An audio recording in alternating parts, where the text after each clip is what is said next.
இயேசு கிறிஸ்துவிடம் சீஷர்கள் தங்களுக்கு ஜெபிக்க கற்பிக்கும்படி கேட்டார்கள். கர்த்தருடைய ஜெபம் என்பது ஒவ்வொரு கிறிஸ்தவர்களும் மனப்பாடமாக தெரிந்த ஒரு அழகான ஜெபமாகும். ஆனால் எத்தனை பேர் அதை உண்மையாகவே புரிந்து கொண்டிருக்கிறார்கள்? இது முற்றிலும் தீர்க்க தரிசனங்களால் நிரம்பியுள்ளது.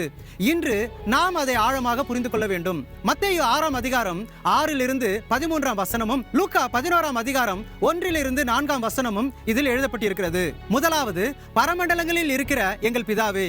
எங்கள் பிதாவே என்று நாம் ஒற்றுமையாக வாழும்போது மட்டுமே சொல்ல முடியும். அவர் நமது பொதுவான பிதா என்று அவருக்கு உறுதியளிக்கிறோம். அவருடைய தலைமையிடம் பரலோகத்தில் உள்ளது என்பதை நாம் நன்கு அறிவோம். இரண்டாவதாக, உம்முடைய நாமம் பரிசுத்தப்படுவதாக.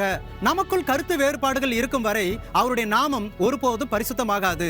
மூன்றாவதாக, உம்முடைய ராஜ்யம் வருவதாக. உம்முடைய சித்தம் பரமண்டலத்திலே செய்யப்படுகிறது போல பூமியிலேயும் செய்யப்படுவதாக. இங்கே கர்த்தரிடம் அவருடைய ராஜ்யத்தை பூமிக்கு கொண்டு வரும்படி நாம் ஜெபிக்க வேண்டியிருக்கிறது. இதுவே நம் வாழ்வில் அவருடைய சித்தமாக இருக்கிறது. இது இயேசு கிறிஸ்துவை நம் ராஜாவாக கொண்டு இஸ்ரவேலில் நாம் அனுபவிக்க போகும் 1000 வருட அரசாட்சி குறிக்கிறது. நான்காவதாக, எங்களுக்கு வேண்டிய ஆகாரத்தை இன்று எங்களுக்கு தாரும். அவருடைய நாமம் பரிசுத்தப்படுத்தப்பட்டு அவருடைய சித்தம் நம் வாழ்வில் செயல்படுத்தப்பட்ட பின்னரே நம்முடைய அன்றாட தேவைகளை கேட்க அனுமதிக்கப்படுகிறோம். ஐந்தாவதாக, எங்கள் கடனாளிகளுக்கு நாங்கள் மன்னிக்கிறது போல எங்கள் கடன்களை எங்களுக்கு மன்னியும்.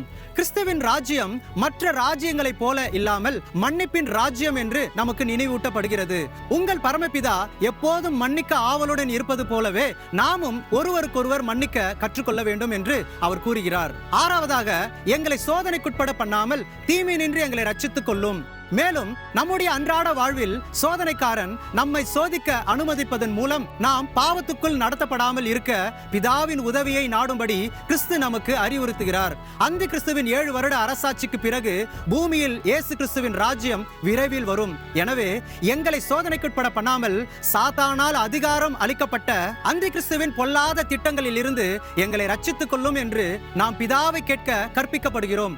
இது கிறிஸ்தவர்கள் தேவனிடம், கர்த்தாவே அந்த கிறிஸ்துவிடம் இருந்து எங்களை தப்பித்துக் கொள்ளும்படி கிறிஸ்துவின் மனவாட்டியை பரலோகத்திற்கு எடுத்துக்கொள்ளும் என்று கேட்கும் ஜெபமாகும்.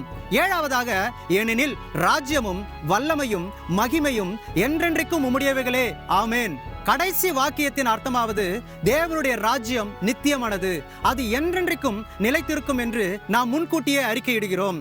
கர்த்தர் தாமே உங்களை ஆசீர்வதிப்பாராக. ஆமேன்.